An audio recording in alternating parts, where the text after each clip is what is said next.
ser reconocidas esta noche, y todas las personas que hoy consideremos, y que creo que somos todos, que tenemos un problema, hoy lo vamos a poner en manos de Dios, y a partir de este taller le vamos a empezar a creer a Él para que esta noche salgamos libres de todas las cadenas que el diablo ha puesto en cada uno de nosotros. Los fraternos y los miembros y los de la fraternidad somos tentados, cada líder, por este enemigo, pero hoy lo vamos a echar fuera en el nombre del Señor. Así es que vamos a ponernos con mucha atención, vamos a abrir nuestros ojos y nuestros oídos, porque vamos a dar inicio al taller por el cual Dios nos ha llamado.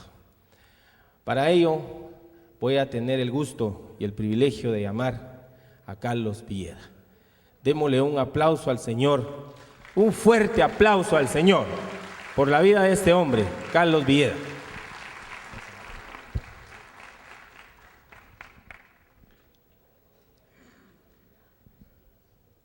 Qué bendición estar ante esta multitud de hombres y mujeres que se dieron cita para hablar del tema de las finanzas en tiempos de crisis. Tengo un problema y se los quiero compartir, y es que este seminario es de 8 horas y me dieron 1 hora y media, así que les voy a dar tips de algunas cosas y luego pues ustedes podrán investigar el resto. Realmente lo primero que nos podemos preguntar nosotros es ¿qué es una crisis? Porque cuando entremos al tema de las finanzas se van a dar una sorpresa a ustedes tremenda.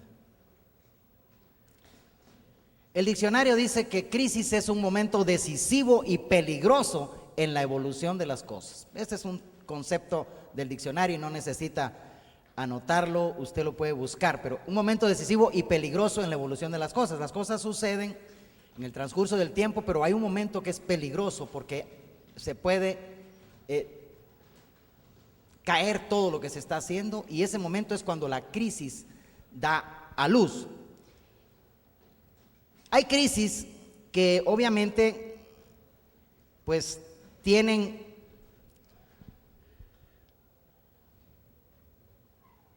momentos propicios, pero hay crisis que están permanentes, y yo me atrevo a decir que en el caso de las finanzas personales la crisis es permanente. Si yo preguntara a esta multitud y hubiese chance a compartir, la primera pregunta que les haría sobre finanzas es: ¿quiénes operan con superávit? ¿Quiénes operan tablas? ¿Y quiénes operan con déficit? Y les aseguro que fuera de este salón la mayoría opera con déficit. Me pidieron que hablara un poco sobre la crisis financiera de Estados Unidos, y para no dejar de hablar sobre las finanzas personales, voy a darles un breve resumen para aquellos que han estado enterados de las noticias, y no quiero ser exhaustivo en ella. Lamentablemente no funciona mi puntero, pero si alcanzan a ver, se lo voy a leer. La crisis comienza en Estados Unidos como un problema hipotecario. Ese le podemos poner el punto de origen de la crisis. Pues resulta que a las bajas tasas de interés que habían en el mercado se dieron créditos para la vivienda a granel a gente que apenas podía pagar su cuota. Pero cuando la tasa subió, las familias incumplieron su pago, y ahí comenzó el problema con un origen hipotecario. Pero luego la crisis toma el lado financiero. Comienzan las hipotecas y luego comienza en el lado financiero. Precisamente porque los bancos lo que hacen con las hipotecas es emitir títulos que venden a otros inversionistas mayores. Y como son riesgosos, porque esta gente está en el filo de la navaja para pagar, entonces le han llamado en la jerga financiera los préstamos subprime, están abajo de los que son 5 estrellas, y se colocan en grandes inversionistas y las tasas son atractivas. Pero cuando las familias se atrasan en sus cuotas de pagar la vivienda y comienzan a caer en impago esos títulos emitidos, los grandes inversionistas retiran su plata invertida o las revenden nuevamente. Y al hacerlo, retiran liquidez de los mercados, y ahí comienza la crisis financiera. Pero esa crisis financiera afecta el lado real de la economía. En economía existe un lado financiero y un lado real. Financiero, papeles y monedas, títulos, acciones. Lado real, frijol, maíz, arroz, coches, vacas, todo lo que se produce, bienes y servicios. Pero obviamente cuando la crisis viene, se reduce el flujo de crédito para producir bienes y servicios. De hecho, ustedes son testigos de que hay etapas en las que los bancos cierran cartera porque no tienen recursos para prestar. Primero en el sector de la construcción, porque viene del lado hipotecario, pero el sector construcción tiene un efecto multiplicador. El sector construcción tiene la característica que genera un efecto hacia atrás y hacia adelante. Genera para producir hierro, para producir bloc, para producir ladrillo, para producir cortinas, para producir muebles, para producir hierro, para producir todo lo que conlleva el sector construcción. Pero cuando se reduce ese crédito al sector construcción, se comienza a generar desempleo en los sectores involucrados. Y el desempleo, sumado a la iliquidez existente, viene, como no hay liquidez, comienza a subir la tasa de interés de nuevo. Y eso hace encarecer el crédito. Y por lo tanto se reduce la inversión y el consumo. Y entonces la crisis se agudiza. Cuando la crisis surge en cualquier financiero y llega al sector real, se agudiza. Y eso está pasando en Estados Unidos y en muchos países que están vinculados por las razones que voy a mencionar ahorita. Pero resulta que en una economía globalizada, donde de alguna manera ya no estamos solos, muchos países están más vinculados que otros a través de los sistemas financieros, y esa crisis se origina en un país desarrollado como Estados Unidos. El primer efecto que se nota es que se globaliza.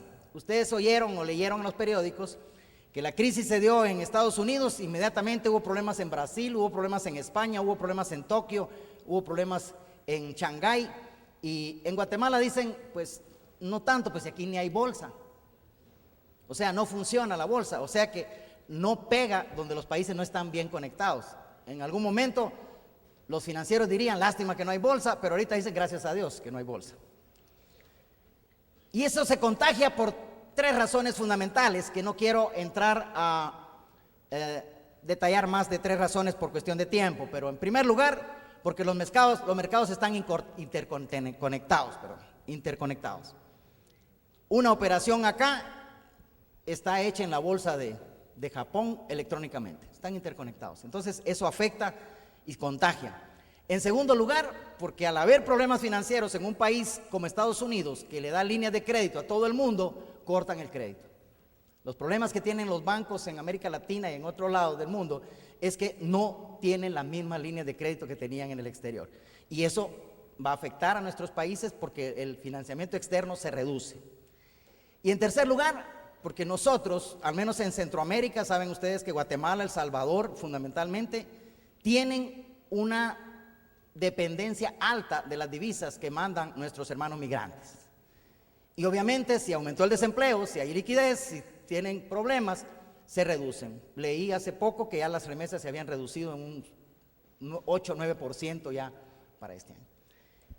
Entonces la crisis se globaliza. Para el sistema financiero existe una alerta, porque si hay reducción en la actividad económica se genera desempleo y aumenta la mora corporativa de las empresas que entran en crisis.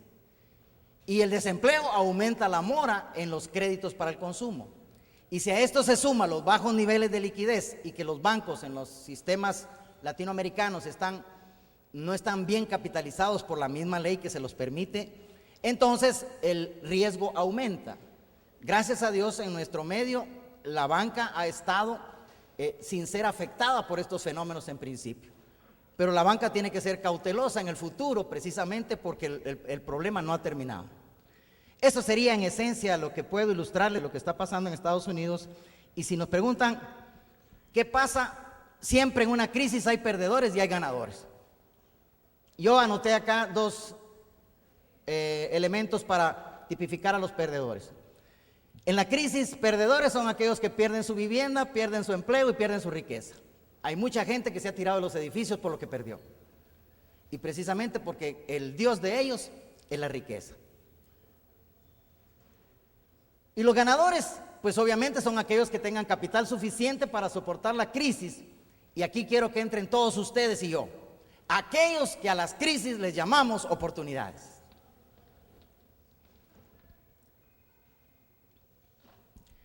¿Crisis como esta es sorpresiva o es anunciada? Pat Robertson, en su libro El Reino Secreto, que fue escrito en 1985, anuncia esta crisis. Muchos economistas y columnistas estuvieron diciéndolo desde hace rato y no les hacían caso, que iba a pasar la crisis por los fenómenos que están implícitos y que no los voy a explicar. Y yo me atrevo a advertirle que si usted o yo no somos buenos administradores en nuestras finanzas, tarde o temprano estaremos en crisis. Aquí me paso al tema ya propiamente de lo que es la crisis en nuestro propio ámbito, que es el personal. Si usted lo ve a nivel personal, la crisis financiera por la que atraviesa la mayoría de personas, y voy a hablar de la tercera edad, y yo ya estoy entrando, así que no es para insultar a ninguno de ustedes. Yo estoy en las 2 y 2/3 de la edad. ¿Creen ustedes que la crisis por la que pasan los adultos mayores, que se van a parar al Congreso, que de repente aquí hay alguno y me va a apedrear, a pedir aumento por su pensión, es una crisis sorpresiva o es advertida o anunciada? Es anunciada. Miren, todos los que llegamos a esta preciosa edad ya de ser cincuentones, tuvimos 30, 40 años para poder preverla. Pero no lo hicimos porque somos desobedientes a los principios que Dios nos ha dado para hacerlo, y hoy los vamos a explorar. Lo inesperado no sería tan inesperado si lo estuviésemos esperando. Así que yo soy adicto a las frases célebres. Si usted encuentra alguna, ahí me la manda. Pero esto es bien interesante. Lo inesperado no sería tan inesperado si lo estuviésemos esperando. ¿Va a llegar la vejez? Va a llegar, si no se lo truenan antes. Y entonces esa vejez, ahí vamos a ver adelante los problemas que hay presupuestariamente cuando uno no se prepara para la vejez. Todo aquello que sabemos que podría suceder y que puede ocasionar problemas, se puede prever la forma de menguar su impacto. O sea, mucha gente está en crisis precisamente por no prever algo que sabe que puede suceder. Uno de los temas que me ha llamado la atención es ver cómo a nivel mundial la pobreza nunca se reduce. Hay anuncios que se reduce en un lado, se reduce en otro, pero Jesucristo dijo: los pobres siempre los tendréis con vosotros. ¿Sabe qué me agrada de esa cita? Que nunca dijo: los pobres seréis vosotros. Dijo: los pobres siempre los tendréis con vosotros.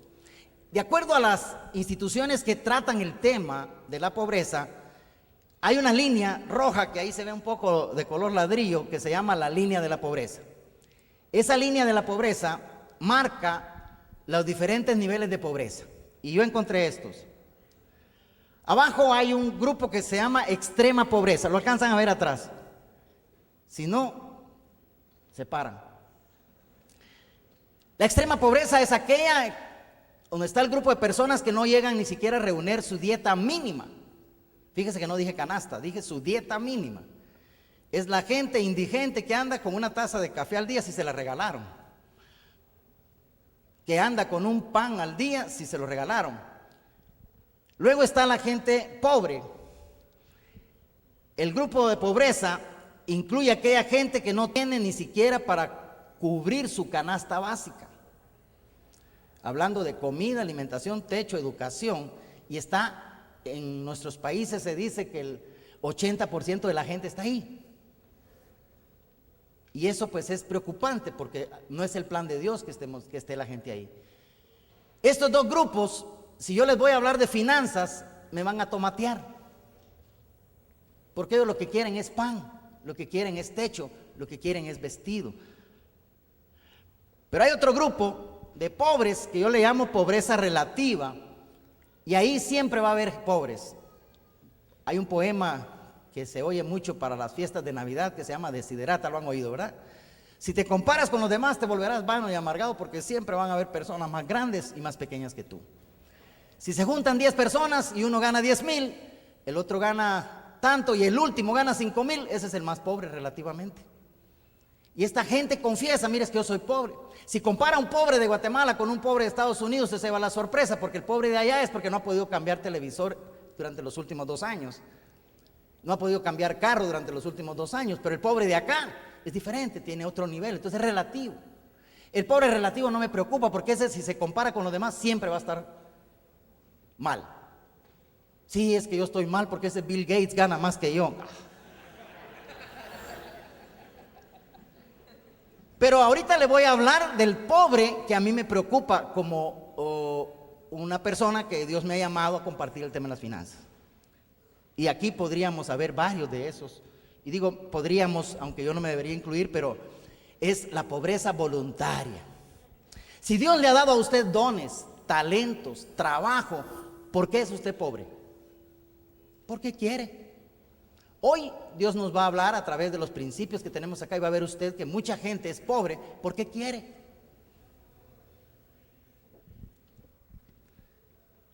A estos pobres de abajo, yo no los tomo en cuenta para el curso de finanzas.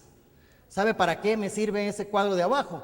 Para cumplir con aquel mandamiento que dice que hay que dar al pobre para no tener pobreza.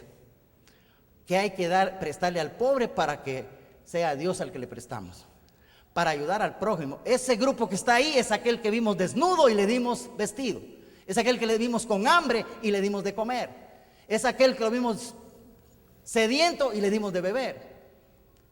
Yo en ese rubro lo que aconsejo, y se lo aconsejo a todos ustedes, sobre todo que vienen fiestas interesantes en nuestro país, vaya a uno de los supermercados, compre una canasta básica y vaya a dejársela a alguien en su lista que es más pobre que usted. Si no tiene, me pide mi lista. Pero lo más probable es que usted va a llegar con una su tía y le toca la puerta. Cuando la tía le abra la puerta pueden pasar 2 cosas: o se desmaya porque nunca le ha probado nada, o dice: Señor, gracias por tu provisión. Pero esa es la gente que tenemos que ayudar. ¿Está conmigo? Al pobre voluntario le voy a predicar hoy. El pobre relativo, ese nunca va a estar bien porque siempre van a haber personas que ganan más que él. Quiero hablarles de unos 15, aproximadamente unos 15 enemigos de las finanzas, y me voy a ir volando porque el tiempo realmente se nos puede hacer escaso. ¿Qué es un enemigo de las finanzas? Es aquel que ataca nuestras finanzas, es aquel que no nos permite prosperar financieramente. Y usted me dirá, cuando vaya la secuencia de los enemigos: a ese no me afecta a mí. Perfecto, táchelo. Pero cuando hay alguno que le afecte, tome nota, porque con uno basta para que lo deje en trozos. La pereza es un enemigo de las finanzas porque está bien plasmado en las Escrituras. Dice Proverbios 13:4, dice: el alma perezosa desea y nada alcanza. En 2 Tesalonicenses 3:9, el apóstol San Pablo agrega: si alguno no quiere trabajar, tampoco coma. Sin embargo, aquí vamos a encontrar, gracias. Aquí vamos a encontrar mucha gente que de repente son familiares nuestros, hijos. Pobrecito el nene, dale para la camioneta si apenas tiene 27 años. Pero hay un problema, y es que la pereza generalmente la tipificamos con aquel que no quiere trabajar para nada. Pero déjenme decirles que en los trabajos hay muchos perezosos. Son aquellos que están pendientes, aguas, ahí viene el viejo, y se ponen a hacer algo. ¿Por qué afecta a las finanzas este enemigo? Porque si yo como empresario me doy cuenta que alguien no está rindiendo por haragán, tengo que pedirle el tiempo, ¿sí o no? Tengo que darle las gracias. Y ahí afecta porque el salario es uno de los rubros principales de ingresos de las personas. Gracias. El perezoso va a vivir en crisis financiera. Hay un primo hermano de la pereza que se llama negligencia en el trabajo. Esto afecta generalmente a los obreros, y con el respeto y el perdón que pueda haber acá algún obrero, quiero decirle que usted no debería entrar acá, porque todos conocemos la fama que tienen los obreros de que entregan el tacuche mañana, que hicieron la pared torcida y le echan la culpa al carpintero, pusieron el balcón torcido y le echan la culpa al albañil. nuestros obreros tienen mala fama porque son negligentes. Negligencia es trabajar, pero hacer todo mal hecho, ser chapucero. Si usted es chapucero, usted no lo van a recomendar. ¿O recomendaría usted a su carpintero que le hizo el mueble torcido? No, va a tener problemas en las finanzas al cabo de que ya 20, 30 sepan por sus labios que el cuate es mal trabajador. Sí, pero hay obreros que son diligentes. Fíjense que dice, el que es negligente en su trabajo es hermano del hombre disipador, dice la palabra. El negligente será cortado, perderá clientes, perderá negocios, perderá ingresos. A diferencia de un obrero negligente, un obrero diligente, aunque no haya ido a la universidad, puede hacer mucha plata. Le puede pasar como aquel médico que a la señora se le tapó el lavamanos y no hallaba cómo destaparlo. El médico trató y le hizo otros 2 hoyos. Tuvieron que llamar al fontanero, aquel que llega con un cincho de cuero con un montón de cosas. Llega el fontanero, saca el muñequito que estaba trabado ahí, que el niño había dejado ir, con una pinza, y le dice al médico, muy bien, le dijo, ya estuvo, son $100. ¡Ay! Si solo metió una pinza y lo sacó. $100 no lo hago yo ni en una operación, le dijo, en 10 minutos. No tenga pena, es igual me iba a mí cuando yo era médico, le dijo.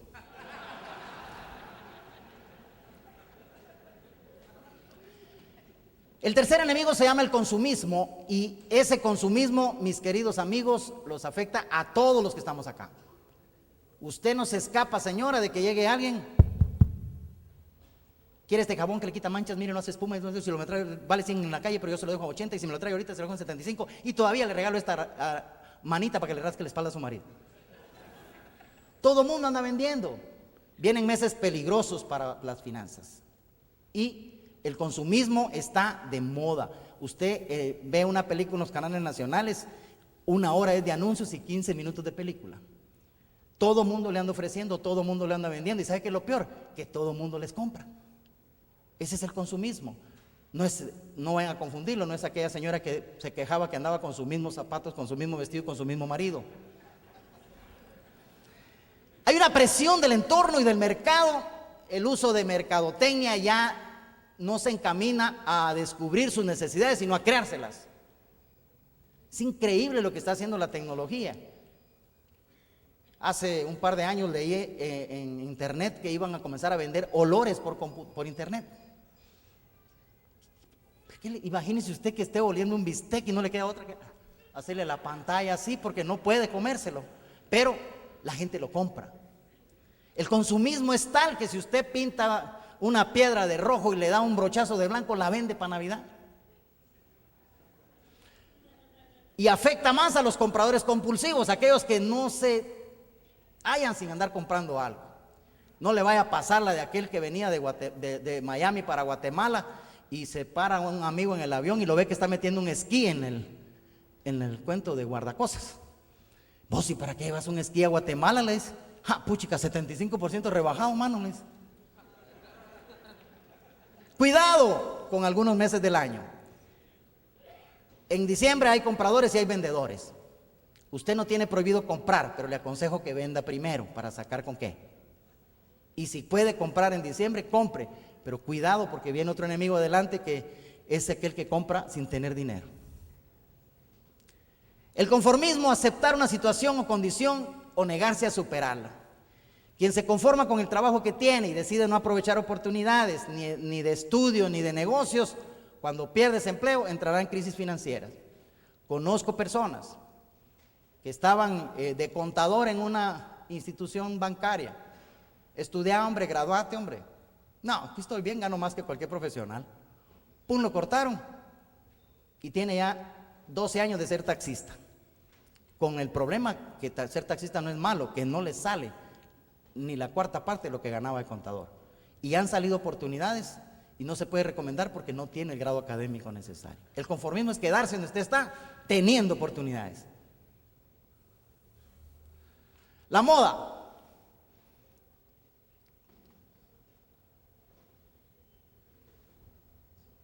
Hilfiger.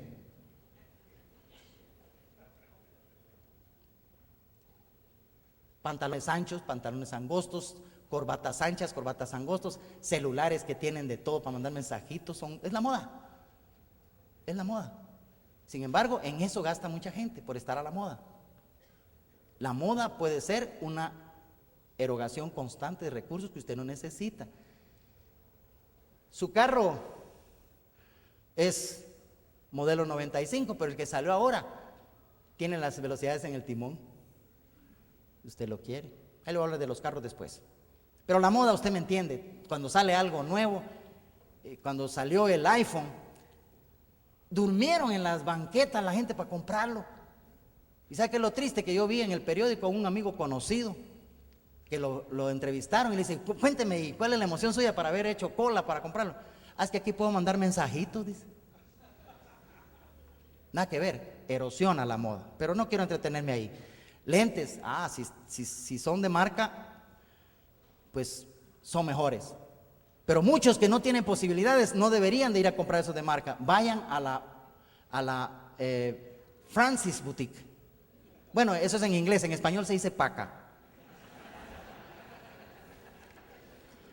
El sexto enemigo son las enfermedades imaginarias. En términos médicos a esto se le llama gente hipocondríaca. Esta es aquella gente, y ustedes conocen a algunos, yo tengo parientes, que les duele la cabeza y confiesan que tienen tumor. Y se van a hacer el encefalograma. Les duele el estómago y dicen, cáncer tengo. Aquí me toco la pelota, mira, y es que acaba de comer hace una hora. Se van a hacer ultrasonidos, resonancias magnéticas, se las autorrecetan y si el médico no les confirma lo que ellas creen que tienen, ese médico no sirve. ¿Cómo te fue con el médico? Malo ese doctor. ¿Saber dónde se graduó? Aguantá que dice que no tengo nada, yo siento el dolor. Gente, cuidado, porque si usted se pone a hacer números, en esos rubros hay miles de quetzales mal gastados. Porque si el médico se lo receta, mal haría usted en no hacérselo. Pero no que usted diga que tiene lo que no tiene, porque después de tanto confesarlo, lo tiene. Nuestras palabras tienen poder para crear.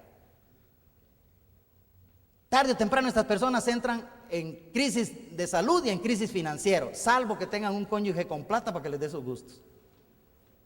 Enfermedades imaginarias. El derroche, aquí pasamos rápido porque es aquel que ustedes conocen a gente que derrocha, que personas que no pueden tener un centavo en efectivo porque buscan dónde gastarse. Son espontáneos para pagar las cuentas. Recuerdo hace muchos años cuando lo hacía, porque hace mucho tiempo el Señor me quitó también eso de hacerlo, pero salíamos del trabajo en los años 70, nos íbamos sabía que alguien iba a protestar. Y había un amigo que se llamaba David. Y este David era famoso, a todos nos gustaba irnos a echar la cerveza con David. Porque ya cuando estábamos con la segunda tanda decía, yo pago. Y si alguno de ustedes paga, no es mi amigo. Déjenme pagar a mí. Eso era el 15, el 16 andaba prestando para pagar. Hombre necesitado, dice Proverbios 21:17, será el que ama el deleite y el que ama el vino y los ungüentos no se enriquecerá. El que está gastando lo que tiene. Y sobre todo que en este tipo de derroches generalmente el hombre que no es fiel gasta más en la sucursal que en su propia esposa. Derrocha. La indisciplina financiera, esto ataca a quien no tiene bien claras sus prioridades. Las prioridades en el gasto se las resumo en 3. Hay necesidades, hay deseos y hay caprichos. Si usted aprende a gastar primero en sus necesidades, pues obviamente lo que le quede puede distribuirlo para, después de ahorrar, lo que vamos a explicarle, puede hacerlo para poder darse gustos. Esto lo entienden perfectamente ustedes. Si usted tiene 6 hijos en el colegio y necesita un carrito y le recomienda al mecánico un carro japonés modelo 95 y le alcanza lo que tiene ahorrado, cubre su necesidad. Pero si a usted le gusta el carro que tiene el presidente de FINEC, porque va a cambiar porque ya no le gusta, tiene que endeudarse para pagarle el saldo. Ese sería un deseo. Usted desea el carro de él. Pero llega con su esposa y le dice, fíjate mija que le quiero comprar el carro al hermano allá de FINEC y me lo da en 100,000. ¿Qué modelo es? 95. nativa o nada. Ese es un capricho. Así gastamos. No, si él estudió con vos, es vecino, ¿por qué te vas a comprar algo menos? Comprate un igual. La refri de aquel hace hielo y la mía no, ¿por qué? Comprátela. Caprichos, necesidad, deseo y capricho. La autocomplacencia. ¿Cuántos de ustedes han dicho alguna vez, yo me lo merezco? Y sabe una cosa, tal vez se lo merezca. El tema es que si se lo merece, compre lo que se merece, sí y solo sí tiene con qué pagar. El problema es que muchos dicen, me lo merezco. Me voy a ir a Miami porque salió ahí facilito y al crédito ni se siente. Mientras sale, pero cuando regresa. La autocomplacencia es un enemigo que afecta a muchas personas que creen merecer algo y se lo compran sin tenerlo. No les cuento mi testimonio porque me tardo 10 minutos y además lo pueden andar contando y no me gusta. Cuando yo cumplí 50 años, nada de Mi esposa que me hacía siempre pastel y todo ese día no me hizo y me entró la depre. Y dije yo, ¿pero por qué? Si son 50 años, son como los 15 de las mujeres, dije yo.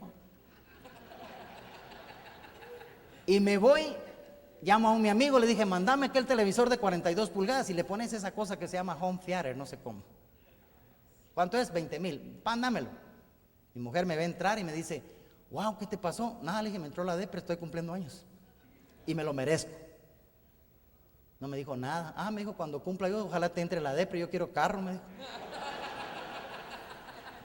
Pero 2 días después, mi mujer tenía una reunión como con 100 personas para celebrarme mi cumpleaños. Y como soy buen financiero, dije 100 personas, a tanto el plato, mi mujer gastó 30,000 y yo 20,000, 50,000 en el cumpleaños, hubiera enganchado una casa. El que cree que se lo merece y tiene con qué le va a afectar un poco, pero aquel que cree que se lo merece y se mete a deudas, va a tener problemas. La autocomplacencia es bien delicada. Es como cuando usted llega a la venta de autos y contando de que lo acaban de ascender en la junta directiva de FINEC y llegan muchos y dicen, mire, ando buscando un carrito 95. El vendedor es bien astuto, los vendedores de carros dicen, ¿y usted dónde está? Yo soy jefe, me acaban de ascender de jefe en tal empresa. Jefe, ¿y usted se va a llevar ese 95? No, hombre, venga, mire este BM. Enciéndalo. Verá que ni se oye el motor. Ese es para usted. Usted se lo merece. Así dicen los jefes, los gerentes y todo eso, sí se lo llevan en los talleres. Sí, dice don Juan Caballo, y compra el carro. La autocomplacencia es un enemigo peligroso porque todos creemos que no lo merecemos. Y si usted tiene con qué, no hay problema. Yo estoy predicándole a los que no tienen con qué y quieren hacer eso. El temor al fracaso, uno de los 7 temores que más afectan a las personas. Ustedes saben que está la muerte, el temor a la muerte, el temor al futuro, el temor a la escasez, el temor a la soledad, el temor a lo desconocido, el temor a las circunstancias, el temor al fracaso.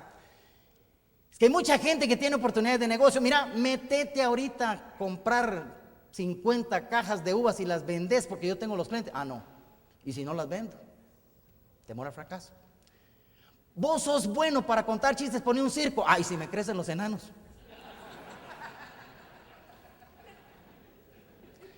Falta de conocimiento del tema de las finanzas. Oseas 4:6 dice el profeta, mi pueblo fue destruido porque le faltó conocimiento. ¿De qué le sirve a la gente tener dinero si no sabe qué hacer con él? Muchos saben, hacen mucha plata, se ganan una lotería, le dejan una herencia y no hayan qué hacer con él. Muchos lo hicieron a su manera. Fíjense ustedes que en el sistema bancario usted se va a encontrar en el caso que hay empresas, instituciones, organizaciones que tienen 10, 15 millones al 3% en los bancos. Eso es no saber qué hacer con el dinero. Porque usted le puede ganar en términos seguros y negociando rendimientos mayores. De nada le sirve a uno tener plata si no sabe qué hacer con ella, sobre todo si no sabe que hay que sembrar en el reino. Las compras al crédito salen mucho más caras y no son suyas.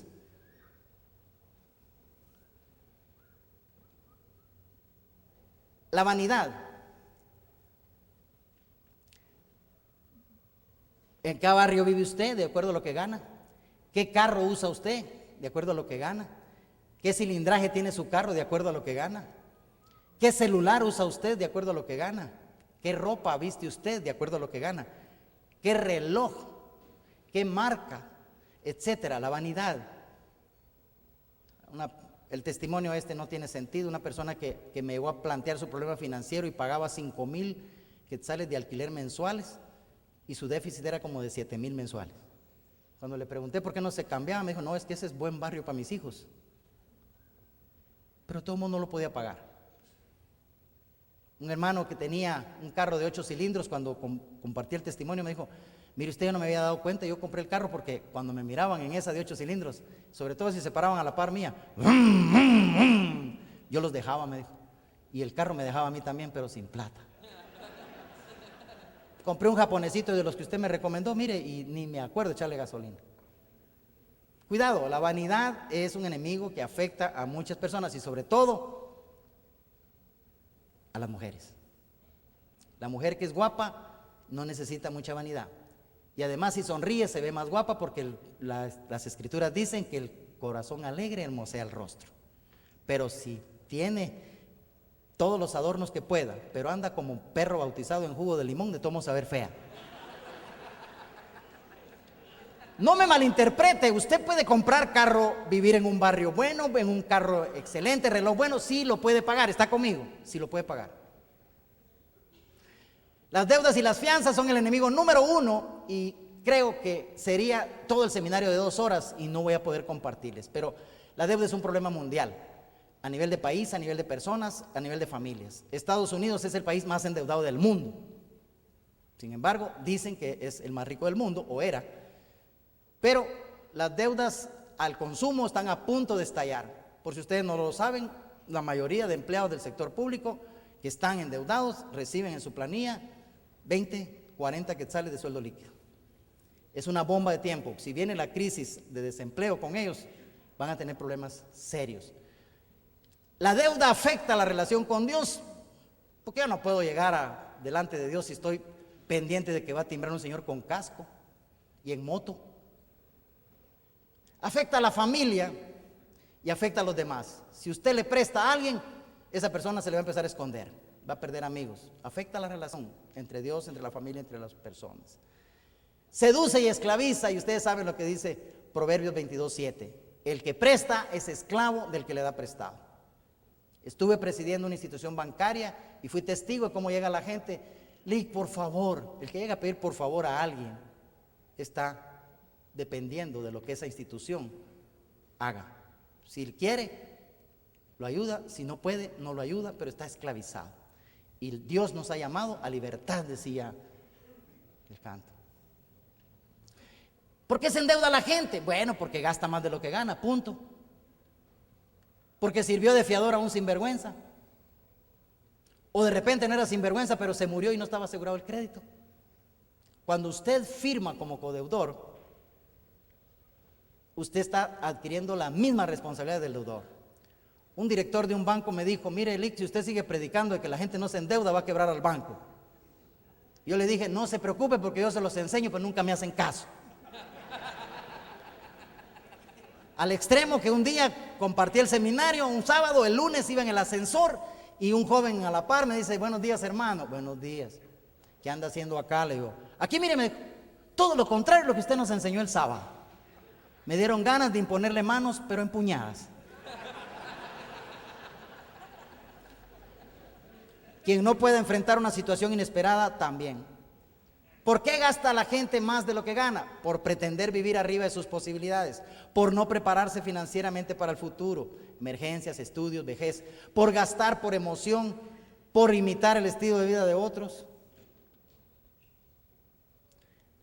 Esto ya se lo pregunté de entrada, lo vamos a pasar. Si usted opera con déficit, superávit o tabla, a usted le aplica la ley del vector. Déjeme explicarle la ley del vector. Aquí está la línea de la vida. Usted nace en el año 0 y muere en el año N.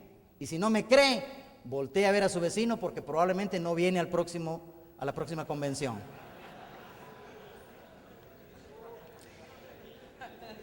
Lo importante es que esté preparado. En esa línea en algún momento de su vida usted recibe su primer quetzal, ¿sí o no? Su primer dólar. Usted tiene 3 decisiones.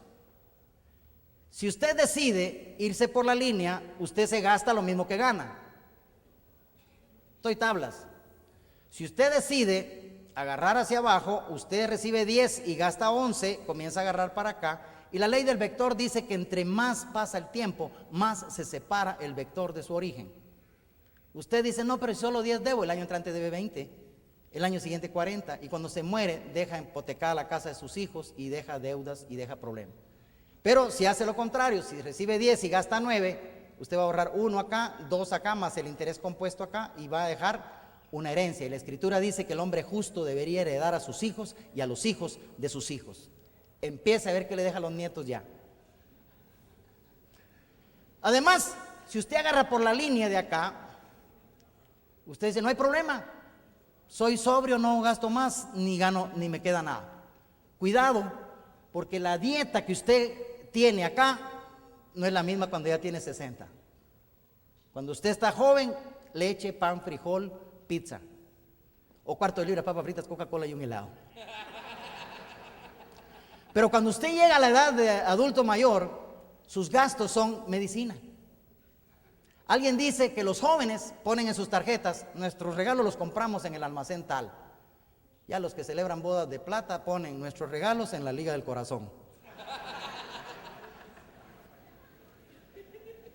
La Biblia enseña no deber nada a nadie y la deuda trae esclavitud y estemos contentos con lo que tenemos, dice la Biblia. Tiempo de aire. Lo quiere por segundo, por minuto o por llamada. Y los jóvenes esas llamadas son de horas.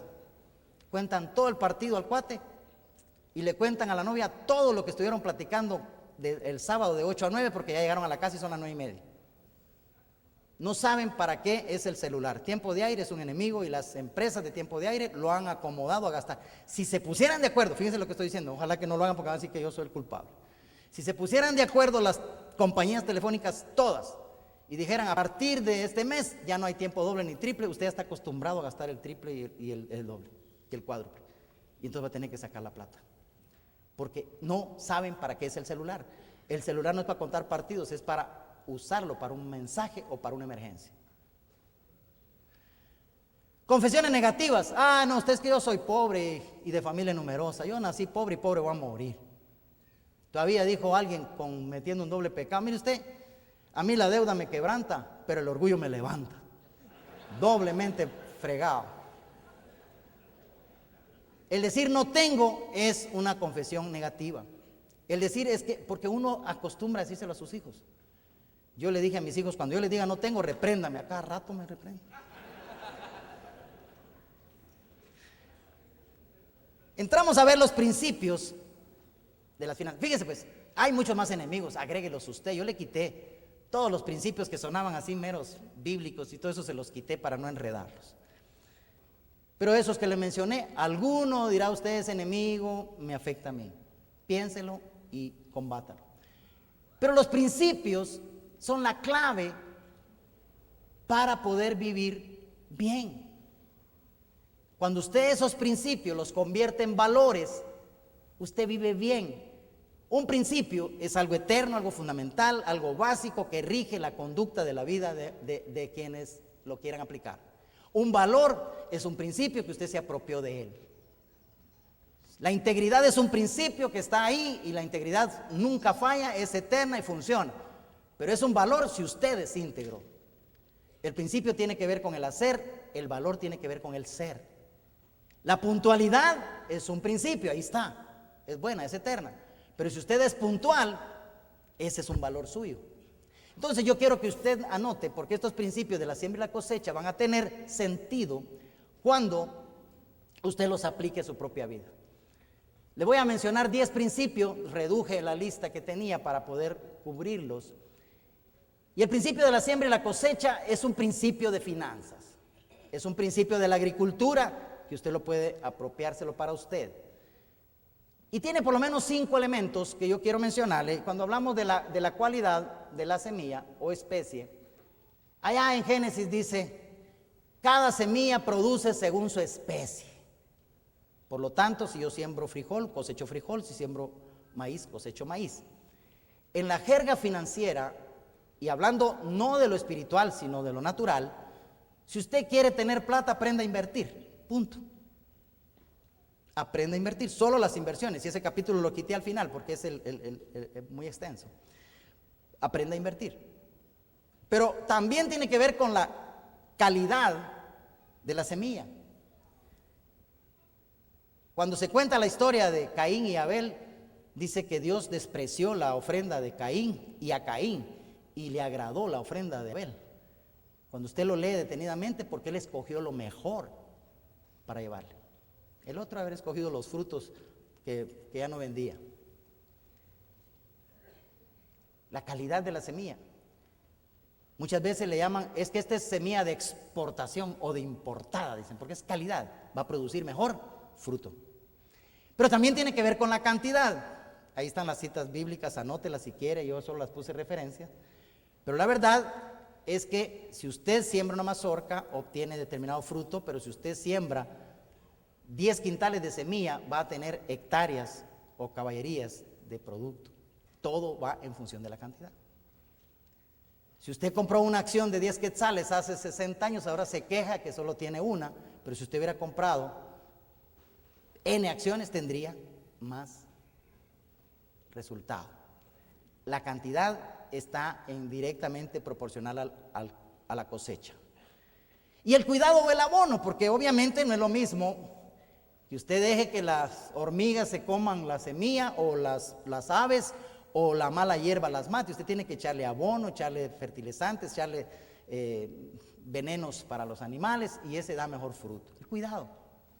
Y usted tiene que cuidar sus inversiones, usted tiene que cuidar. Pero desde la perspectiva del tiempo, la espera, eso es bien importante, porque muchas veces la gente siembra hoy y no puede decir, me voy a poner a orar para que mañana haya frijol. Si siembra frijol, tiene que esperar 3 meses. Si siembra café, tiene que esperar 3 años para hacer sus ensayos. Si siembra hule, no dije si vende hule, dije si siembra hule, porque en la casa muchos les venden. Si siembra hule, tiene que esperar 7 años para empezar a producir. Pero trabajando en el Banco Central hace muchos años, un hulero me dijo, sí, es cierto, pero la ventaja del hulero, me dijo, que si aguanta esos 7 años, después solo tiene que escoger los mejores 2 palos para poner la hamaca, porque el hule le produce 40 sin hacerle mayores arreglos. Entre más larga sea la espera, muchas veces la inversión es mucho mejor. Pero hay una advertencia fundamental, y es que muchas veces se cosecha lo que uno no ha sembrado. Pero si la ley dice que lo que se siembra se cosecha, sí, pero también dicen las escrituras que la cizaña crece junto con el trigo. Lo importante es que usted sepa distinguirla o la deje para que al final se diferencie. Pero usted de repente está pagando elotes ajenos en sus finanzas. Se cosechan muchas cosas que no se han sembrado. ¿Cómo se aplica el principio de la siembra y la cosecha? Tiene una parte espiritual y tiene una parte natural. En la parte espiritual a nosotros se nos enseña, miren, hay que sembrar en el reino, porque ahí la polilla y el orín no corrompen. Dejen de estar sembrando donde la polilla y el orín corrompen. Es un principio de la siembra. El segundo principio, que es fundamental, es la mayordomía o administración. En el Salmo 24:1 encontramos una cita fundamental que dice, de Dios es la tierra y su plenitud, el mundo y los que en él habitan. Todo es del Señor. Nada de que parezcan ustedes E.T., ¿verdad? Mi casa, mi mujer, mis hijos, mi. Está bien. Usted ha sido copartícipe por el trabajo, pero de Dios es todo. Y el principio de mayordomía consiste en que si usted aprende a administrar bien lo poco, lo va a poner Dios en lo mucho. Dios no puede seguir echando leche a usted si usted metió un pocillo con hoyo. Pero si usted, en Mateo 25, 14 al 23 hay una parábola que se llama la parábola de los talentos. Y esa parábola de los talentos no tiene que ver con los talentos del cantar, con los talentos de esto, de lo otro. El talento era una moneda en ese entonces. Y si ustedes recuerdan la parábola, dice que a uno le dio 5, a otro 2 y a otro 1. Cuando regresó, le pidió cuentas a los siervos y le dijo el primero, me dejaste 5 talentos, fui, negocié y aquí te devuelvo 10. Ojo, porque eso es 100%. desarrollé un modelo en el que usted puede invertir y ganar el 100% de lo que invierte. No me vaya a decir entonces por qué no tiene todo lo que ahí dice, porque así me dijo mi hija. Y le dije, no, porque lo descubrí la semana pasada. Siempre estamos aprendiendo. Pero una de las características fundamentales del principio de mayordomía es que me permite desprenderme del concepto de propiedad. A usted le duele menos perder algo que sabe que está administrando a algo que cree que es suyo. Claro, si yo les digo a ustedes, despréndase de lo que tengan, entréguenlo todo, probablemente lo más fácil que sería para usted es entregar a su mujer, pero no es eso lo que estoy hablando. O aquella señora que ya no aguantaba a su marido y dobló sus rodillas y se puso a orar y le dijo, Señor, por favor, llévatelo o te lo mando. No, estamos hablando de que desprendernos del concepto de propiedad. Una persona que es administradora y una de las tiendas no produce las ventas que requiere la compañía, no le cuesta nada cerrarla, ¿o sí? No le cuesta. Pero si es la tienda que la tatarabuela le heredó a la abuela y la abuela se le heredó a su mamá y su mamá se le heredó a usted, le duele.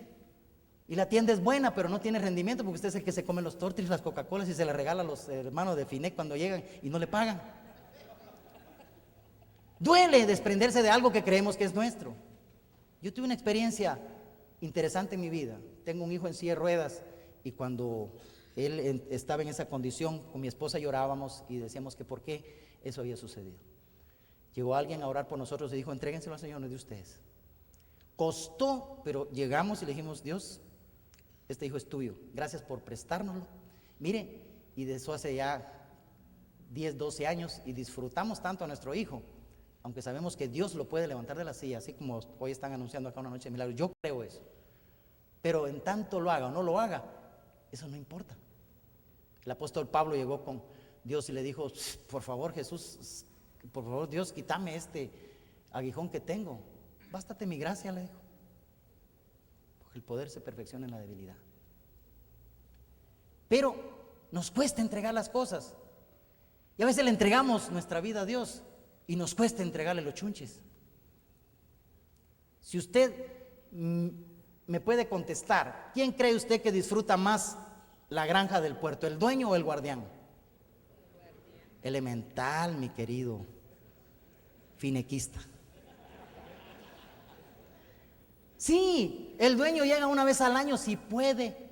El guardián está ahí todos los días y todavía el fin de semana recibe a todos los hermanos de Finec y los lleva, le va a agarrar camarones jumbo en su lancha. Y todavía cuando se le arruina la refri, todavía llama al dueño y le dice, jefe, se le arruinó su refri usted. ¿Quiere que la mande a arreglar? Tiene todavía cuenta en su chequera, plata en su chequera. Sí, si no se le va a arruinar su comida, jefe. Gracias, jefe. Igual sería con nosotros. Si usted tiene problemas o desperfectos con lo que tiene, que no es suyo, que es de Dios, pídale a Él que se lo repare. Pídale a Él que se lo repare. Señor, tengo mi amigo que es salvadoreño y un día lo encontré en el parqueo y le digo, mira vos, qué pena, hombre, me contaron que te asaltaron, de que se llevaron todo. ¿Cómo él es salvadoreño? Me dice, a señor le robaron.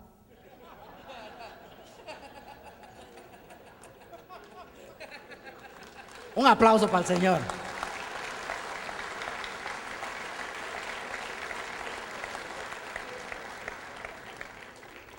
Cuando usted entiende que todo es del Señor y usted es solo un administrador, usted se desprende del espíritu ese de propiedad. En Oriente,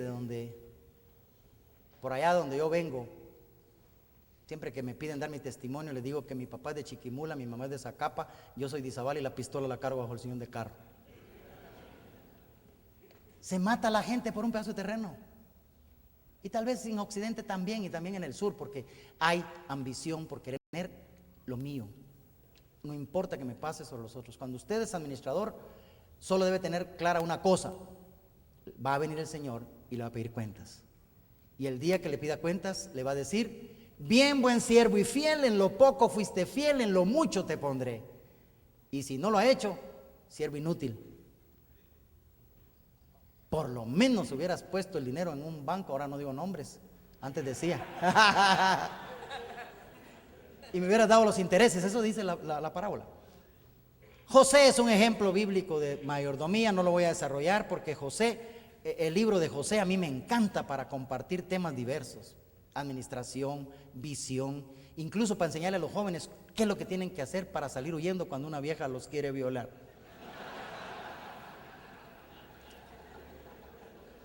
El tercer principio es el trabajo productivo.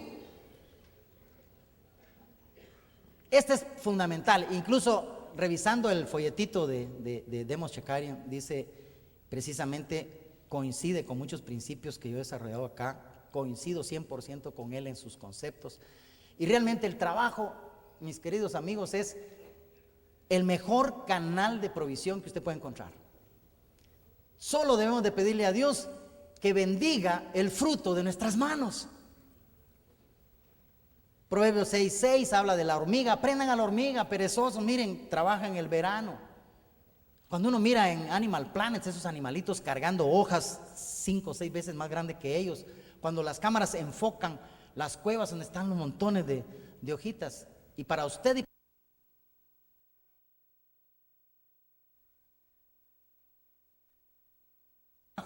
y Pablo, que dijo, el que no trabaja que no coma. O sea, el trabajo es importantísimo elemento, principio financiero. Usted trabaje, y eso no quiere decir que usted trabaje solo con machete y hacha. Usted puede trabajar con su cerebro. Usted sabe perfectamente que el que trabaja bien y sabe hacer su trabajo puede cobrar su trabajo. El que sabe, sabe, y el que no, no sabe. No sé si saben la anécdota aquella del don que se le arruinó la computadora en la empresa y pone a sus técnicos a revisar y no le encuentran. En eso llega un nerdo en computación. Ustedes saben que los nerdos en computación tienen el pelo así en la cara, lentes gruesos. Llega el nerdo en computación, revisa la máquina, le da vuelta, encuentra un tornillo, lo aprieta, le da enter y funciona. El dueño le dice, mire, gracias por arreglar la máquina. Le dice, ¿cuánto le debo? $1000, le dice. Ay, así solo un tornillo le apretó. Hágame una factura detallada porque la junta directiva me va a pedir cuentas. Con mucho gusto, le dijo. Pidió una máquina de escribir, agarró su factura y le puso, por apretar un tornillo, $1. Por saber qué tornillo apretar, 999. Claro, señor. Si el trabajo es el principal canal de provisión, lo único que tengo que pedirle a Dios es que prospere mi trabajo. Si usted vende tostaditas, póngase a la puerta del congreso, de la convención, de la reunión, y ore, Señor, que todos los que van saliendo no hayan podido pagar el almuerzo y me compren tostaditas. Que tengan hambre, ¿sí o no? Y si usted es dentista, Padre, yo te pido que coman más dulces los hermanos. Y mejor si lo hacen en el hotel porque no les da tiempo de ir a lavarse. Tú sabes, Señor. Y si usted tiene funeraria,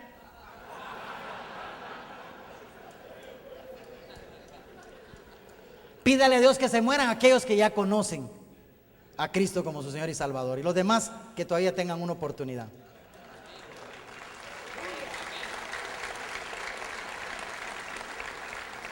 El trabajo bendice, hermanos. El trabajo bendice. Miren, ya esta canción ya no la aplico mucho en mis seminarios porque la mayoría son otra generación, pero los que tienen pelo blanco o no tienen, se recordarán de aquella canción del negrito del batey,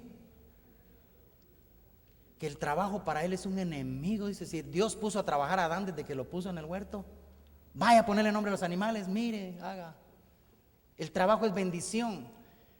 No hay trabajo insignificante. Hay personas que se sienten insignificantes haciendo su trabajo.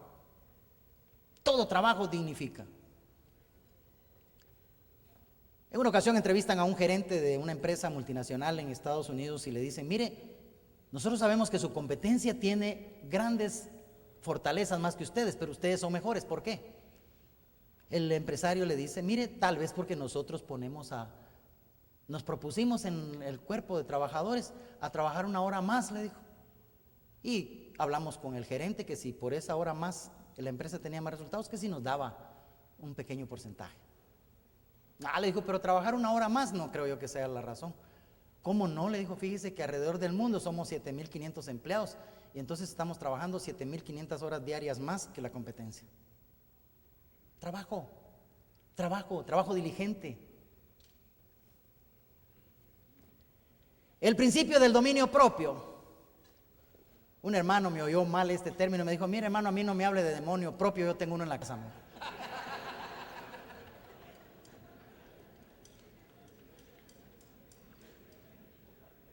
Mire, el dominio propio, se lo puedo definir con mis propias palabras, es abstenerse de hacer algo que no le conviene, que tenga el suficiente carácter y valor para decir no, dominarse para decir no cuando usted quiere algo y quiere decir sí. Es dominio propio. Pero ¿cómo aplicamos esto en las finanzas? Simple y sencillamente, aprender a decir no a lo que no está presupuestado, a los antojos, a los deseos, a los caprichos. Y punto. Aprenda a decir no. Si usted va al supermercado, por favor, señora, vaya bien comida, porque si no, al nomás ver las cajas de los pasteles bien hechos, que a usted no le salen así, pero así se miran en las cajas, usted va a estar tentada a comprarlo. Si usted agarra algo en el supermercado, diga, ¿es necesidad, es deseo o es capricho? Si se pone lo hecho o no lo hecho, si lo echa, no tiene dominio propio. Y si no lo echa, puede decir victoria. Una vez compartí un seminario de estos y la persona que me invitó, como era todas las semanas, pedía la semana siguiente que dieran testimonios. Dice, para una señora, dice, yo cometí el error de traer la semana pasada al seminario a mi nieta, dice. ¿Cómo así error, señora? Sí, dice, porque oyó cuando el licenciado Villeda dijo que había que juzgar las cosas que iban a comprar uno si era necesidad, si era deseo o era capricho. Y ahora dice, no me gusta llevarla al supermercado, porque cada vez que voy a agarrar algo me dice, abuelita, ¿es necesidad, es deseo o es capricho? Y me trocea, dice, no puedo echar mis florecitas plásticas a la carreta. Dominio propio, dominio propio. Esto aplica en muchas áreas, estoy hablando del tema de las finanzas. El principio de la diligencia. La diligencia lleva a la prosperidad. Le tengo 3 citas acá para nada más de referencia. Si usted se da cuenta, todas las citas vienen de Proverbios, es el libro de la sabiduría. Estúdielo, tiene 31, apréndase uno diario. Recite uno al mes hasta que lo sepa de memoria para poderlo aplicar. La diligencia lleva a la prosperidad. Proverbios 10:4 dice, la mano negligente empobrecerá, pero la diligente prosperará. Proverbios 12:24, la mano diligente señoreará, mas la mano negligente será tributaria. Los pensamientos del diligente, dice 21:5, ciertamente tienden a la abundancia. ¿Cómo se mide la diligencia? Cuentan la historia de 2 jóvenes que llegaron a pedir, mejor dicho, un joven que llegó a solicitar empleo, y cuando se enteró uno de la empresa que habían llegado de la calle a examinarse, fue con el jefe y le dijo, ¿y a mí por qué no me toman en cuenta? Le dijo, yo tengo 20 años de estar en el mismo puesto. Bueno, le dijo, voy a examinar a los 2 y el que sea mejor, más diligente, ese le doy el trabajo. Anda a la tienda de enfrente, le dijo al que trabajaba 20 años ahí, y decirle a la señora que cómprame fruta para el almuerzo. Mira si tiene naranja, le dijo. Se va el empleado antiguo, llega a la tienda de la señora y él dijo en su mente, si lo hago rápido, más rápido que el otro, yo me quedo con la plaza. Y le dijo a la señora, naranjas no hay, vos. Y corre de regreso con el jefe y le dice, jefe, no hay naranjas. Ahora anda vos, le dijo. Se va aquel, 5 minutos, 10 minutos, media hora y regresa. Mire, jefe, le dijo, pregunté por las naranjas y no hay. Pero le pregunté a la señora que cuál era la fruta de temporada y me dijo que la piña. Entonces le dije que quería piña, pero me dijo que si no la reservaba iba a llegar otro cliente que también tenía interés. Entonces yo puse de mi bolsa los 10 quetzales para arras, así que la señora está esperando que le confirmemos. Si usted no las quiere, no se preocupe, yo fui el que tomé la decisión de poner los 10, yo los pierdo. Voltea a ver al otro y le dice, no podés aplicar vos a la plaza. Este es el siervo diligente que yo necesito. Aquel que está dispuesto a correr una milla más. Aquel que está dispuesto a hacer las cosas más que los demás. Si usted fuera el jefe y tiene 2 candidatos, ¿a quién llama a que sea su asistente? Al que está a las 5 menos 1 en el tarjetero.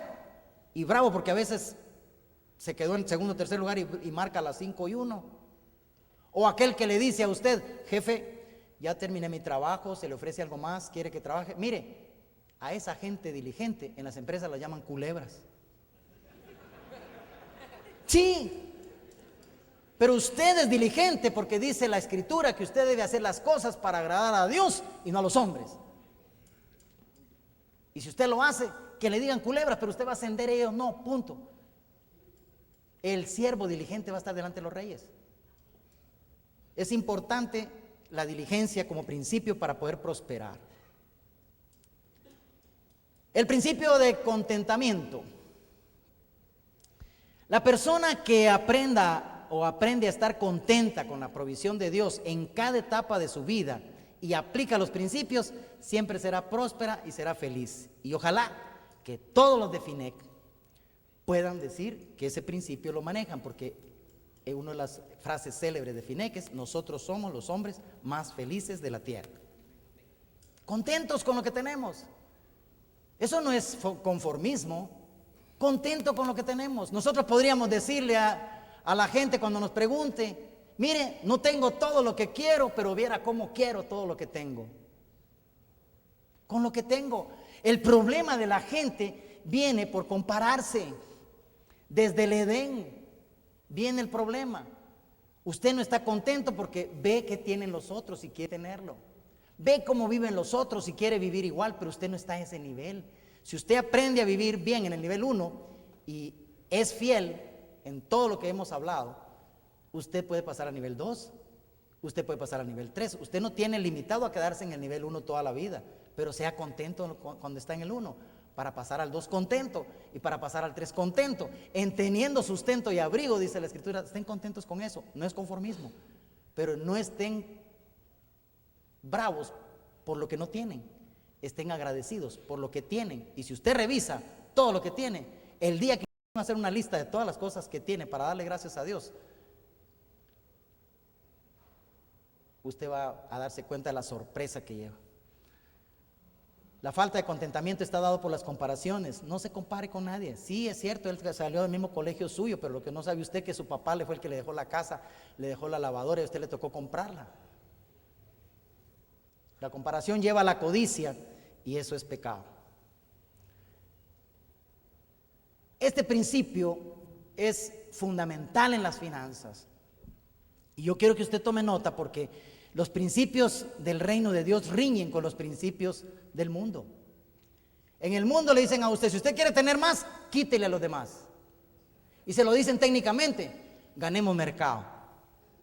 De todo modo, lo que está diciendo es: quitémosle clientes a la competencia.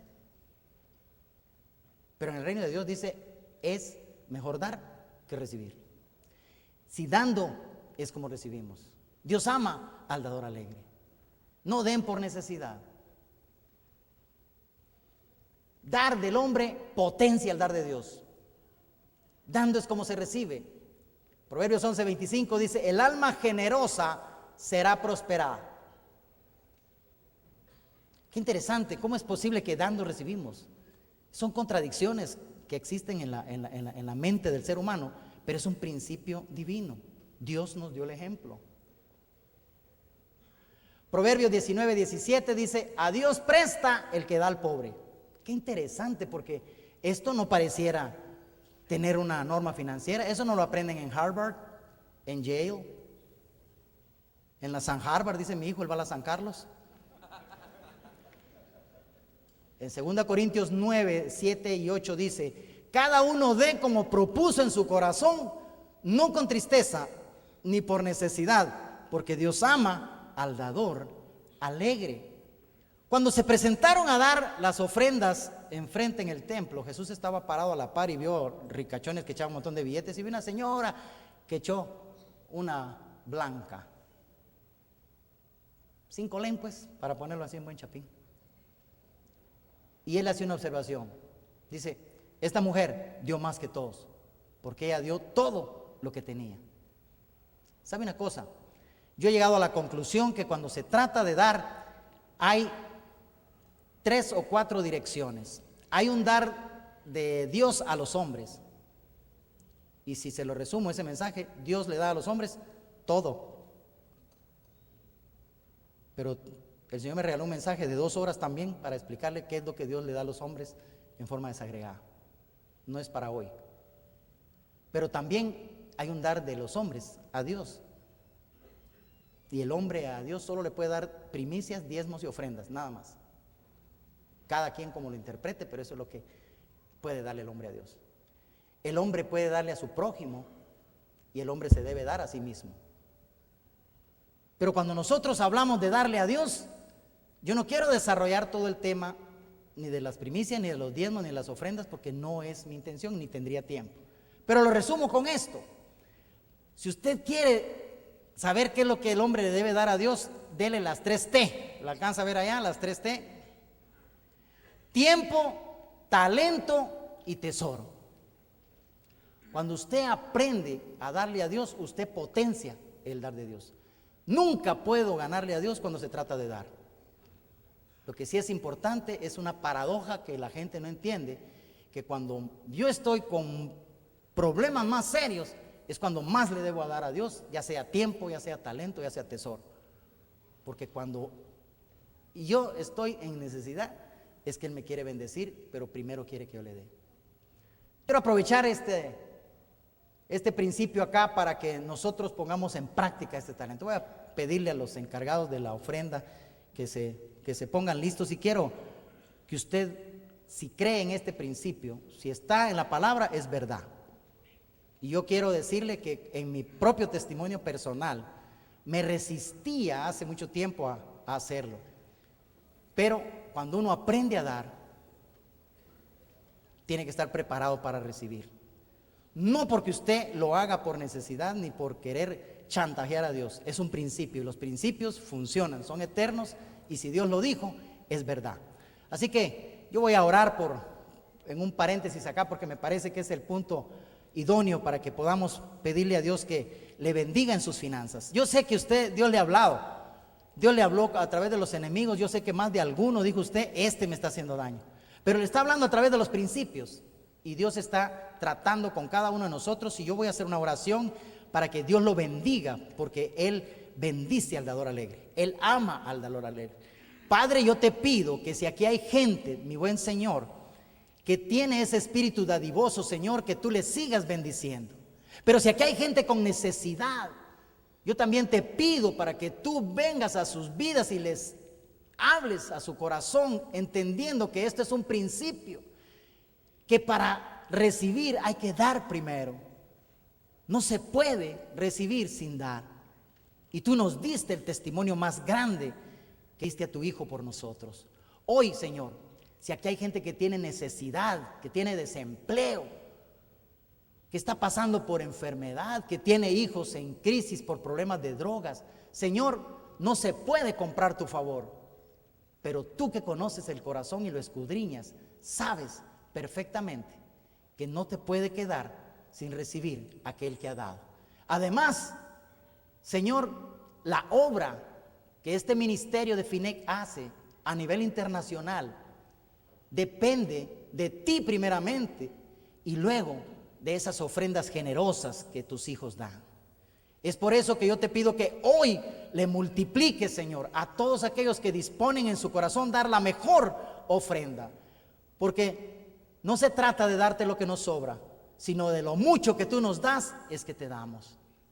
Gracias por esas vidas, Señor, que van a ser prosperadas en sus caminos por la promesa tuya, porque tú no eres hombre para que mientas, ni hijo de hombre para que te arrepientas. Bendícelos, bendícelos, prospéralos, Señor, conforme a su corazón dadivoso. Gracias, Señor. Amén. Pueden pasar por las ofrendas.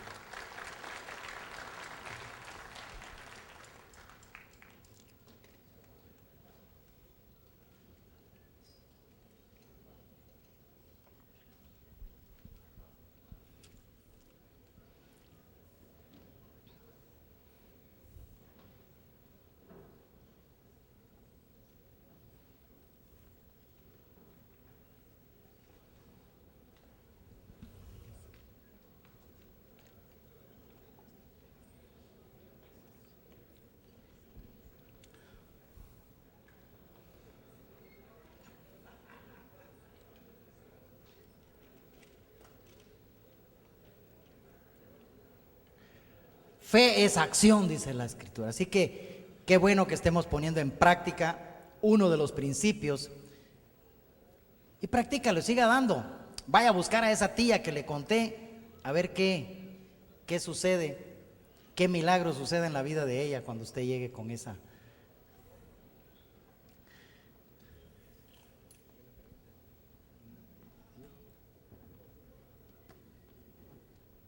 De repente no puse los demás.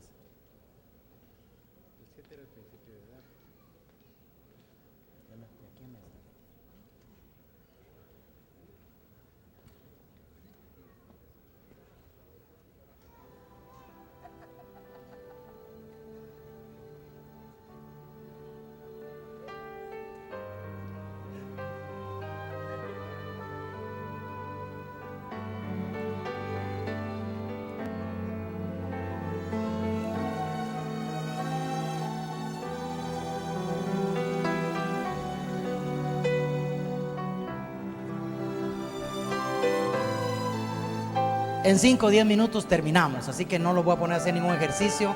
Resístase a levantarse.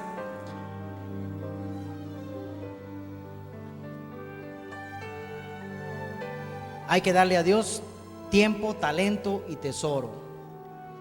Me preguntaban ahorita por qué se pasó del 7 al 10. Yo les conté a ustedes que quité varios principios y de repente los números no van a coincidir en los principios, pero este principio es eminentemente financiero.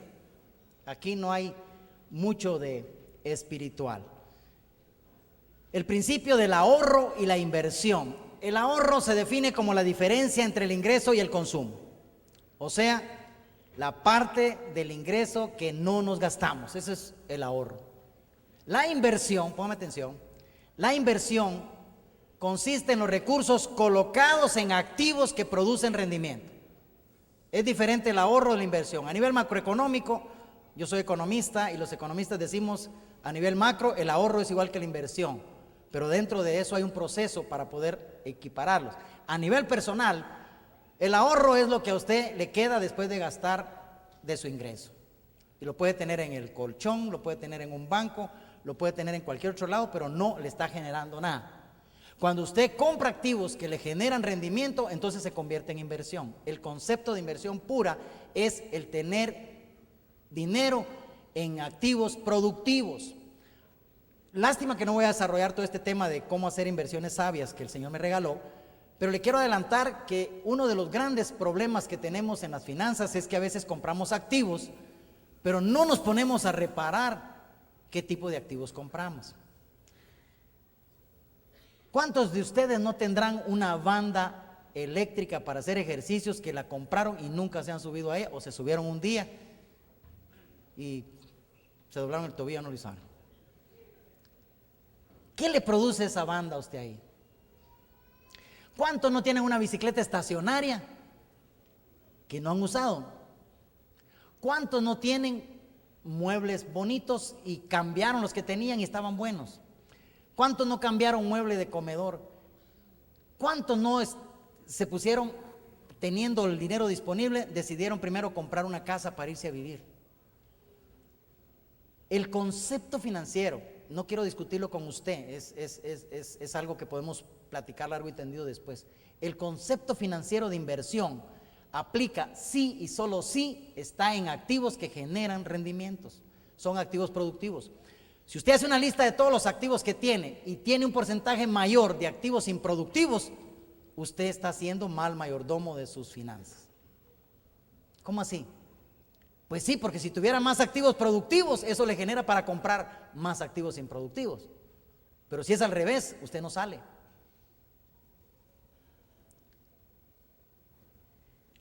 El activo productivo es el que al final de un periodo ha generado un rendimiento. Estos activos están clasificados en activos de papel y activos reales. Hoy los activos de papel son de los riesgosos porque usted compra bonos, compra acciones, compra todo esto y el riesgo del mercado ha aumentado. Los activos reales son tierras para arrendar, casas para arrendar, no casas para vivir, casas para arrendar, locales para arrendar, negocios, eso es productivo. Y ahí es donde de alguna manera tenemos nosotros problemas. El que ahorra poco a poco acumula riqueza, y el que invierte sabiamente la multiplica. Y por antítesis podemos decir que el que se endeuda poco a poco un día será pobre. Proverbios 13:11, si usted lo lee en una de las versiones que tenga ahí populares, dice: el que ahorra poco a poco algún día será rico. Punto. Si cuando uno de mis hijos que tiene 30 años nació, yo le hubiese comenzado a poner en una cuenta de ahorros 500 quetzales, ahorita tendría él 1,5 millones. Sencillo, por el tiempo. Porque el dinero es activo en el tiempo, es neutral en su naturaleza. La hormiga, es otra vez el ejemplo, aprendan a la hormiga, hombre, guarda poco a poco, en el verano, ahorra. Y cuando hablamos de las empresas, aquí han de ver muchos empresarios, es exactamente lo mismo. Las compañías norteamericanas, japonesas y especialmente las orientales invierten en proyectos que van a generar utilidades en 20 años y no se comen las utilidades de los primeros años. El inversionista latinoamericano, si le fue bien el año pasado, se va a Miami el año siguiente. Cambia la camioneta que tiene por una Discovery. Y si es empresario que no está educado en todo, es porque hay gente que tiene plata y no sabe nada de eso, pues ni sabe qué marca compra. Como aquel que le preguntaron: ¿qué carro te compraste vos? Una Surumban, dijo.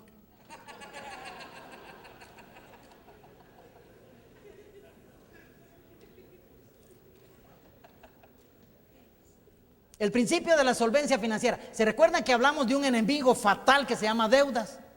Bueno, el principio se llama solvencia financiera. Consiste en vivir sin deudas o si tener la capacidad suficiente para pagarlas, porque quiero aclarar que endeudarse no es intrínsecamente malo, depende del tipo de deuda que usted haya adquirido. Si usted hizo un financiamiento para un negocio seguro, lo prestó al 20 y le ganó el 40, pues usted tiene el 20% de rendimiento. El problema es la deuda que usted adquiere para consumo. En una ocasión le compartí a un grupo de líderes el tema, y había una pareja, y les digo: miren, ¿cómo es posible que la gente se endeude para celebrar 15 años? Si tuvo 15 años para ahorrar. A la hora del café quebrado, perdón, del coffee break, me dice la dama: Lick, me dijo, se acaba de pasear en los 15 años de mi hija. ¿Por qué? Le dije: sí, me dijo, porque usted está diciendo que no prestemos para eso y mañana iba a firmar yo el crédito. ¿Será que me pasé en los 15 años de su hija o Dios me utilizó para hablarle a tiempo? Le digo. Si usted no tiene para celebrar los 15 años de su hija, dele un buen abrazo, hágale una buena gallina. De todo modo, la fiesta que va a hacer usted ni la disfruta ni ella, y los que llegan se van a quejar que el pastel es muy grasoso. Hay gente que se endeuda para fines tan tontos que recuerdo yo estando en uno de los bancos del sistema, porque les cuento que soy banquero desde hace muchos años, 32 años de estar en la banca, y antes de entrar a los bancos era banquero, no me ponían a jugar en el equipo en que estaba. Y recuerdo, hace muchos años, que jugaba Guatemala contra Costa Rica. El banco prestó un montón de plata a la gente para que se fuera a las 8 de la mañana y regresara a las 5 de la mañana. El partido duró 90 minutos, el viaje 2 horas. Ellos pasaron 3 años pagando la deuda y regresaron goleados. Hay préstamos tontos, pero ¿sabe una cosa? Dios le está hablando a usted, o tal vez para que usted le hable a algún amigo que está en esos problemas. Y el problema no es que se haya metido a deudas, la pregunta es cómo sale de esa deuda en la que está. El Señor me regaló esto a través de alguien a quien se lo escuché, no es mío, pero me pareció muy centrado. Los acrósticos son fáciles de recordar, y le quiero sugerir el acróstico orar. Fíjese que no le hablé de la tarjeta de crédito porque nos extenderíamos más ahí, pero es un problema de la deuda. El acróstico orar tiene 4 letras, que lo primero que tiene que hacer usted es orar. Tiene que ir a pedirle perdón a Dios porque usted está desobedeciendo sus principios. La Biblia dice que pecado no es solo hacer lo malo, sino saber qué es lo bueno y no hacerlo. Usted ya se endeudó. Pues, ¿qué se va a hacer? Ya le dije que el consumismo y los enemigos lo embrocan a uno. Sí, cásese hoy y pague después, el que pague es el suegro, porque los muchachos se divorcian a los meses y la deuda, el codeudor fue el señor. Pero apliquemos este acróstico. La primera O significa orar. Y lo que tiene que hacer usted es llegar, doblar sus rodillas delante de Dios y decirle, mejor si se agarra la mano a su pareja para que sea algo de común acuerdo. Y le diga, Señor, gracias porque pusiste ese canoso mal emplasticado a decirme que yo cometí un error. Me arrepiento, pero ahora me comprometo a honrar tu nombre. Yo voy a salir de esa deuda y necesito que me ayudes. Porque sabe una cosa, usted y yo metemos las extremidades y Dios en su misericordia todavía nos ayuda. Pero tiene que llegar, porque un corazón contrito y humillado jamás lo desprecia a Él. Usted tiene que llegar con esa genuinidad de reconocer su error. En cualquier situación, cuando usted reconoce su error, encuentra misericordia. Y sobre todo si se la pide a aquel que es misericordia y que sus misericordias son nuevas cada mañana. Llegue con Él, cometí un error, ayúdame a salir de esta deuda. Esa es la oración, ahí hay que hacerlo. Y luego aprenda a renegociar su deuda. Estando en el banco tuve la oportunidad de ver muchos casos de estos en el que ya, mire, no puedo pagar el monto que me piden en el tiempo que me lo piden, amplíeme el plazo, redúzcame la tasa, la cuota, y esa es renegociar los términos de la deuda, plazo, tasa, monto.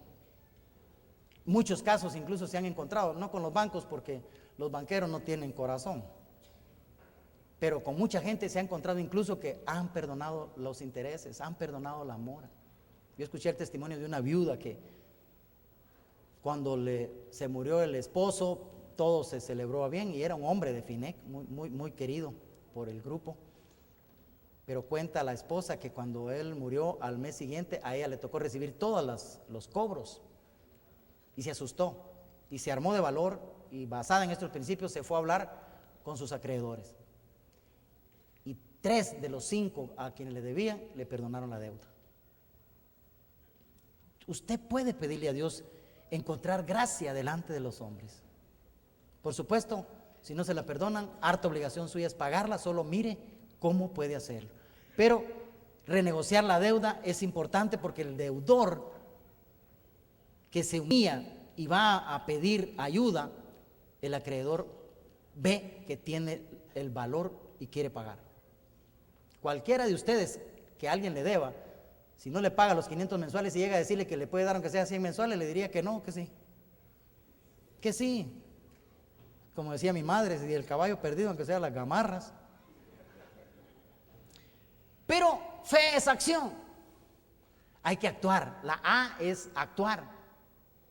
De nada me sirve a mí, qué bonito el mensaje. Sí, el otro año comienzo a hacer ejercicio. Hay que actuar. Hoy tiene usted que comenzar, después de orarle al Señor, empezar a llamar a la gente y decirle, mira, perdona vos, yo sé que hasta la amistad perdimos por lo que te debo, pero Dios me habló y quiero honrar su nombre, yo soy su hijo y la verdad es que me siento mal porque no he sido buen testimonio, te quiero pagar, ayúdame. Hay que actuar.